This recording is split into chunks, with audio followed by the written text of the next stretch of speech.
बिस्मिल्लाहिर्रहमानिर्रहीम। अस्सलाम वालेकुम नाज़रीन, उम्मीद और दुआ करता हूँ कि आप लोग जहाँ जहाँ पर होंगे खैर आफियत से होंगे। नाज़रीन, आए दिन हम सुनते हैं हमारे ब्लॉगर यूट्यूब के ऊपर, ट्विटर के ऊपर और हमारे डिजिटल जर्नलिस्ट जो हैं बहुत सारे, बहुत बड़ी लंबी चौड़ी तादाद में रोज क्लेम करते हैं जनाब डील हो गई, इमरान खान की डील होगी इस्टेब्लिशमेंट से, पीएमएलएन खत्म शुद्ध, ये कहानी वो कहानी, ब्ला ब्ला ब्ला।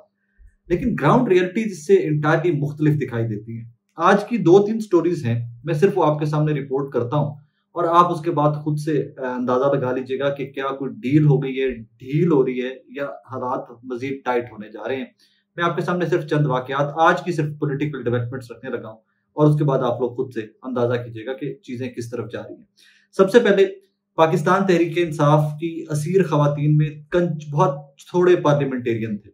रुबीना जमील साहिबा थी, साबिका पार्लियामेंटेरियन जो थे, रुबीना जमील साहिबा थी, आलिया हमजा साहिबा थी, डॉक्टर यास्मीन राशिद साहिबा थी और कुछ और भी दो चार खवातीन थी जो कि साबिका एमएनए या एमपीएस थी, बाकी कारकुनान।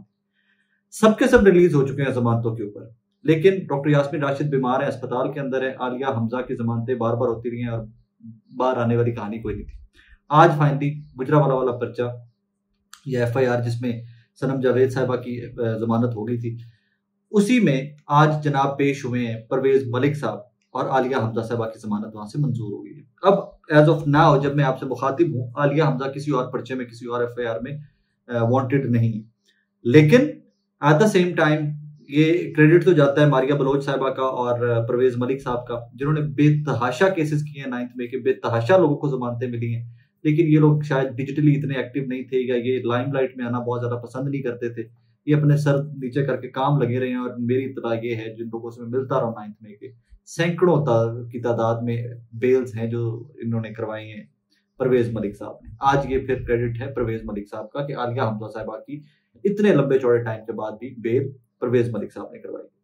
अब इससे अगली मेरी इत्तलात ये है, अब से कुछ देर पहले की, कि आलिया हमजा साहिबा की अदालत से जमानत होने के बाद जेल के बाहर इस टाइम के ऊपर लंबी चौड़ी नफरी मौजूद। परवेज मलिक साहब से मेरी बात हुई है तो उनका तो दावा ये था या उनकी कोशिश तो ये है कि वो आज आलिया हमजा साहिबा को लेकर लाहौर उनके घर पहुंचाएं। लेकिन जो वहां पर विजुअल्स हैं, जो वहां के हालातों वाकयात बता रहे हैं, पुलिस की लंबी चौड़ी नफरी, वहां से लगता नहीं है कि आलिया हमजा साहिबा की गिरफ्तारी दोबारा जो है उसके चांसेस बहुत ज्यादा हैं और उनकी रिहाई मुमकिन हो सकेगी, लगता नहीं है। बाकी ये ब्लॉग अभी थोड़ी देर में अपलोड हो जाएगा, रिहाई उनकी काफी देर बाद है। इससे अगली कहानी कि आलिया हमजा ने बड़े सबर के साथ जेल काटी है। ऑफर्स हुई होंगी, सबको हुई होंगी, आलिया हमजा भी उनमें से एक होंगी जिनको ऑफर्स हुई होंगी, बट आलिया हमजा साहिबा ने बड़े सबर के साथ अपना जेल के अंदर टाइम गुजारा है और वो इमरान खान के नजरिए के साथ खड़ी रही। एक कहानी, आज की एक स्टोरी। हाजी इम्तियाज साहब पाकिस्तान तहरीक इंसाफ के एमएनए, एजाज चौधरी साहब, इम्तियाज चौधरी साहब मंडी बहाउद्दीन से इनका ताल्लुक है। तहरीक इंसाफ के साथ जो लोग मुश्किल वक्त में खड़े रहे, उस तरह का ये खानदान है। ये हाफजाबाद से एमएनए शौकत भट्टी, साबिका एमएनए शौकत भट्टी साहब, उनकी हमशीरा है बनीका में मेहदी हसन भट्टी साहबा।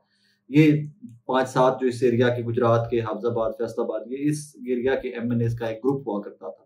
उस ग्रुप में से कुछ लोग छोड़ भी गए 8 फरवरी के इलेक्शन से पहले, लेकिन ये लोग डटे रहे। काफी मुश्किल वक्त इन तमाम खानदानों ने देखा और हाजी इम्तियाज साहब, एजाज साहब का खानदान जो है उन्होंने भी काफी मुश्किल टाइम देखा है। वो एमएनए पाकिस्तान तहरीक इंसाफ से पहले चंद रोज तो गायब रहे, उनका पता ही को नहीं था, फिर एंटी करप्शन की तहवील में थे। और आज की इत्तला ये है, कि आज की खबर ये है कि नामालूम अफराद हाजी इम्तियाज साहब को एंटी करप्शन की हिरासत से छुड़ाकर फरार हो गए। मतलब अब ये कहानी, यूजुअली आप ये सुनते हैं ना कि फलां बंदे को उसके साथियों ने छुड़वाया और वो छुड़वा कर लेकर उसको गायब हो गए, ये साथियों ने नहीं छुड़वाया। यहाँ पर खबर ये थी कि हाजी इम्तियाज को नामालूम अफराद ने, पाकिस्तान तहरीक इंसाफ के एमएनए को नामालूम अफराद ने एक डिपार्टमेंट, सरकारी डिपार्टमेंट एंटी करप्शन की तहवील से छुड़ा लिया, हिरासत से छुड़वा लिया और वो हाजी साहब को लेकर गायब हो गए। अब इम्तियाज जो है, हाजी इम्तियाज के जो भाई हैं एजाज, वो इस्लामाबाद में बैठकर प्रेस कॉन्फ्रेंस कर रहे हैं, वो दलीलें दे रहे हैं, दुहाइयां दे रहे हैं कि मेरे भाई को रिलीज किया जाए। अब दो खबरें। तीसरी खबर आपकी जरा सुन लीजिए। मैं सिर्फ आपके सामने सर्कमस्टांसेस रख रहा हूं कि क्या वाकई में डील या ढील हो गई। अगर डील या ढील हो गई होती तो चीजें ये नहीं होती जो आपके सामने नजर आ रही हैं। जिस तरह से इन मासूमों के साथ ये जुल्म नहीं हो रहा था, इनके ऊपर भी कोई ढील होती, इनके भी कोई मामला बेहतरी की तरफ जाते, लेकिन नजर नहीं आ रहे। अगली कहानी जनाब के सनम जावेद साहिबा, आपको पता है जेल से रिहा हो चुकी हैं। इस्लामाबाद में वो केपी हाउस में मुकीम है, वो मेहमान है केपी हुकूमत की। नेशनल असेंबली के लिए उनका नाम भी शायद दिया गया है। अब वो बनती हैं एमएनए या नहीं बनती, वो एक अलग से कहानी चल पड़ी हुई है। इलेक्शन एक्ट में तरमीम के बाद एक नया बखेड़ा खुल गया हुआ है, उसके ऊपर भी डिटेल में बात करने की जरूरत है। उनकी हमशीरा है फलक जावेद साहबा, पाकिस्तान तहरीक इंसाफ की एक्टिविस्ट हैं, बहुत लिखती हैं, बहुत बोल्ड लिखती हैं, तहरीक इंसाफ की हिमायत में खुलकर बोलती हैं। 9 मई के मुकदमात में भी उनके ऊपर रेड शेड होते रहे, लेकिन वो गिरफ्तार नहीं हो सकी। पिछले दिनों में एक वीडियो का मामला आया जिसमें पूरा पाकिस्तान अज़मा बुखारी साहबा के साथ खड़ा हुआ, PMLN की जो इंफॉर्मेशन मिनिस्टर है, उनकी एक फेक वीडियो थी, वो फेक वीडियो फैलाई गई। फैलाने वालों में फलक जावेद साहबा भी थी, जानबूझ के फैलाई, ना जानते बूझते फैलाई, इंटेंशनली अनइंटेंशनली मुझे नहीं पता, लेकिन उन्होंने वो वीडियो भी फैलाई। उसके बाद अज़मा बुखारी साहबा हाई कोर्ट गई, हाई कोर्ट ने डायरेक्ट किया आप FIA जाइए, वो FIA गई, FIA में दरखास्त दी, और आज सुबह उन्होंने हाई कोर्ट में खड़े होकर प्रेस कॉन्फ्रेंस की कि मेरी इत्तला के मुताबिक FIA ने फलक जावेद साहिबा को, या जो जिन लोगों के ऊपर इल्जाम था फेक वीडियो फैलाने का, उनको कोई नोटिस जारी नहीं किए। उससे कुछ देर गुजरता है, थोड़ी देरी गुजरती है, तो सनम जावेद और फलक जावेद साहिबा जो है, उनका घर जो है वहां पर FIA ने रेड किया। यहाँ पर सिर्फ एक टेक्निकल नुकता है, सिर्फ उसको रेड किया, कोई बुराई नहीं, गिरफ्तार करना है, केस है, बिल्कुल गिरफ्तार करना चाहिए, इंसाफ को अपना रास्ता इख्तियार करना चाहिए। FIA का एक तरीका कार है, FIA पंजाब पुलिस की तरह ऑपरेट नहीं करता, इसका इंटायरली डिफरेंट मैकेनिज्म है। आप दरखास्त देते हैं, ये जो रेलेवेंट लोग होते हैं उनको नोटिस करता है, उनको बुलाता है, इंक्वायरी करता है, इंक्वायरी में अगर जुर्म साबित हो जाए तो गिरफ्तारी होती है। ये पंजाब पुलिस की तरह नहीं है कि पहले गिरफ्तार करेगा, इंक्वायरी करेगा, तो फिर बाद में जुर्म साबित करेगा। नो, FIA पहले उल्टा इनका मैकेनिज्म होता है, बड़ा सोफिस्टिकेटेड मैकेनिज्म हुआ करता था FIA का, कि आपको किसी के खिलाफ कंप्लेंट है, आप दरखास्त दीजिए, दरखास्त के ऊपर अमल दरामद होगा, डायरी नंबर लगेगा, नोटिस जारी होंगे, इंक्वायरी होगी, इंक्वायरी में बंदा अगर मुलजिम जो है मुझे उसका जुर्म साबित हो गया तो वो गिरफ्तार हो जाएगा और अदालत में पेश कर दिया जाएगा। अब यहाँ पर उनकी हमशीरा जो है फलक जावेद साहिबा, उनके घर के ऊपर रेड किया गया। रेड क्यों किया गया? ऑब्वियसली उसी एक प्रेशर में या उसी एक कार्रवाई के लिए। यहाँ पर सिर्फ एतराज एक है, कानूनी नुक्ता नजर के साथ, कानूनी तरीकाकार के साथ आप उनको नोटिस कीजिए, वो इंक्वायरी के लिए आए, अगर वो नहीं आती फिर आपका हक है रेड करना, फिर गिरफ्तार करना आपका हक है। लेकिन उनका क्लेम ये है, सनम जावेद साहब ने ट्वीट किया हुआ था कि जनाब इन्होंने कोई नोटिस नहीं भेजा। ठीक है जनाब, अब ये 2-3 चीजें हैं, आप इनको मिलाकर देख लीजिए। फिर एक नया नैरेटिव जो मार्केट में फेंका गया है मुनीर फारूक साहब की जानिब से, सुहेल बड़ाइच साहब की जानिब से। मुनीर फारूक साहब ने तो ऐसे कहा कि जो एस्टैब्लिशमेंट की, मुक्तदारा की और इमरान खान की लड़ाई है, इसमें किसी एक का सिर जाएगा, और उसको लोगों ने बहुत एक्सट्रीम पे भी इसको लिया, इस असेसमेंट को लिया उनकी। सुहेल बड़ाइच साहब ये कहते हैं कि मुमकिनात में से है कि मिलिट्री की कस्टडी में दे दिया जाए इमरान खान साहब को, और अगर मिलिट्री की कस्टडी में इमरान खान को दे दिया जाता है तो फिर चीजें बहुत मजीद अनरेस्ट की तरफ जाएंगी। अभी आपको मौजूदा हालात में नजर आ रहा होगा कितने लोग हैं जो मिलिट्री की कस्टडी में, 100 से ज्यादा लोग थे जो मिलिट्री की कस्टडी में थे 9 मई के बाद, पाकिस्तान तहरीक इंसाफ के वर्कर्स, उसमें कुछ पार्लियामेंटेरियंस भी हैं। तो क्या हुआ आज तक, मतलब क्या उसके ऊपर तहरीक इंसाफ के वकला ने कहाँ पर वो चैलेंज किया, या उसका क्या आउटपुट मिला इनको? ये बाकी जो जेलों के अंदर लोग हैं, इनकी पेशियों के ऊपर आपको खैर खबर मिल जाती है, लेकिन उन लोगों की तो आपको खैर खबर भी नहीं मिली जो मिलिट्री कस्टडी के अंदर। फैमिलीज की मुलाकात होती है, और फैमिलीज की मुलाकात के बाद मुझे नहीं याद पड़ता कि किसी फैमिली ने डिटेल मीडिया से बात की हो। तो फिर इन तमाम चीजों के बाद फौरन पाकिस्तान के अंदर सियासी दर्जा हरारत बदलता हुआ, या इमरान खान साहब के तहरीक इंसाफ को लेकर चीजें बदलती हुई मुझे नजर नहीं आ रही। मैं गलत हो सकता हूँ या मेरी रीडिंग गलत हो सकती है, लेकिन मैंने चंद वाकयात हैं जो आज के वाकयात हैं ये आपके सामने रखे हैं कि जहां पर इंसाफ हो चुका, जहां पर जमानतें मिल चुकी, वहां पर भी री अरेस्ट और दोबारा गिरफ्तारियों का खदशा अभी भी मंडला रहा है। आज भी तहरीक इंसाफ के कारकुनान के घरों पर रेड हो रहे हैं, आज भी तहरीक इंसाफ के MNA, sitting MNA Tehreek Insaf के हाजी इम्तियाज जैसे वो गायब हो रहे हैं।